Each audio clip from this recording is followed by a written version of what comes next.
Франциядан бүлеккә кайткан бу картинаны Фәния Ханифова айрыша ярата. Олы кызымның Тын океан буенда урнашкан йортын хәтерләтә ди ул. Мәхәббәт, матурлык, мода символы булган бу илдә аның ике йөрәк пәрәсе Фирүзәсе белән Динарысы яши. Мин инде хәзер стажлы әби. Минем инде 4 балам бар. 4 баламы 6 внугым бар. Әшесе эш внугым Франциядә яшиләр инде. Малайымның 2 малайы бар. Алар яшиләр Воронежта. Аннары тагын бер кызымның малайы бар. Алар яши Казанда. Йортының һәр бүлмәсендә кызлары торган ерак ил турында хәтирәләр, туй фотосы, Франциянең күренекле урыннарын чагылдырган наклейкалар, хәтта тәрәз төбендәге шуннан кайтарылган гөлләр, сагынуны басарга алар да ярап куя. Шулай да Фәния апа, әллә ни юксынырга өлгермим дә, елына 2 тапкыр кайтып торалар дип өсти. Җәй көне кайталар балалар школдан чыккач. Кыш көне аларда кыш булмый каркаты, аларында кайтып кыш көне чана шуалар, кар шуалар. Дит Мороз ясап китәләр, снегурочка ясап фотога төшеп китәләр алары. Әзерәтми. Теге террористлар турында булгачтын. Хәбәрләр тыңладык инде, алай каты кайгырмадым. Безнекеләр анда Париждан кырыйдарак. Парижның үзендә тигел, кырыйында 250 километр кырыйда. Яни бездә тыныч, алай куркыныч тигел, куркмагыз бик әйбәт яшибез. Аныклар булуда бик зур шатлык, яни булу бик тә зур шатлык. Андагы хәлләр белән якынрак танышу максатында без кече кызы Динара белән Skype программасы аша элемтәгә кердек. Несмотря на страшные трагические события, произошедшие во Франции и в Париже, люди остаются все так же доброжелательными и гостеприимными. Ждем вас в гости во Франции. Фәния Ханифова 2 ил арасында элемтә һәм хезмәттәшлек урнаштыручы илче сыман. Чит илдә берничә тапкыр булып кайткан. Иң истә калганы халыкның тәртиплелеге. Самолетка кергәндә дә шулай берәм-берәм генә алаларга жол биреп, мадам гына дип, аннары магазинга кирсәң бик халык бик әйбәт каршы ала.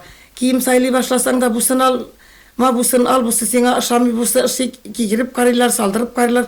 Французлар да аңа даими визит ясый. Кияүләрне кабул итүче якның телен хөрмәт итәргә өйрәткән.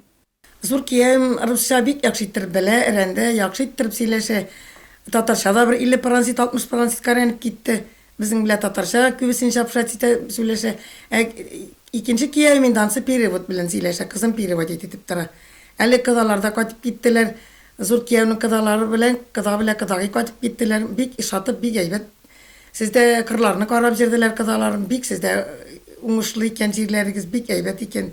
Бик яхшы төстә яшисез икән дип киттеләр кызларыбыз. Аныкларыбыз русча сөйләшәләр.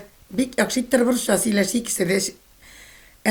Ниләре без инде кияү мәтәен кир татарча гына сөйләшегез, татарча рәнсеннәр. Балаларым, аныкларым тоже татарча яхшы кына өйрәнә башладылар хәзер. Франция белән видео элемтә урнаштыруыбызның тагы бер игелекле максаты бар. Шулай итеп без Татарстан, Россия өчен генә түгел, Франция гражданнары булырлык балалар үстергән Фәния Ханифованы әниләр бәйрәме белән котлап, аның сагынуларын басарга теләдек. Максатыбызга ирештек дип уйлыйбыз. Фәния апа, менә әниләр көне уңайыннан без сезгә шундый бер сюрприз ясарга булдык. Менә сезнең Франциядагы кызларыгыз сезгә сәлам хаты җибәрде. Менә карагыз әле аларны. Исәнмәнин. Без сине бәйрәм белән котлыйбыз. Исәнлек, саулык телибез. Озын гомер, кояшлы көннәр. Һәм әни көне белән без сине Франциядән зур сәламлык белән котлыйбыз. А мы поздравляем маму с праздником. Да, мы тебя поздравляем, мама. Спасибо. Сау бул. Сау бул. Сәлам Париждан.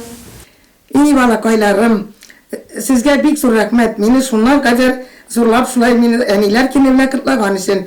Сезгә дә шулай исәнлек, саулык, матур тыныч тормыш тигез гомер итегез. Балаларыгызның сездә шулай рәхәтләрен күрегез.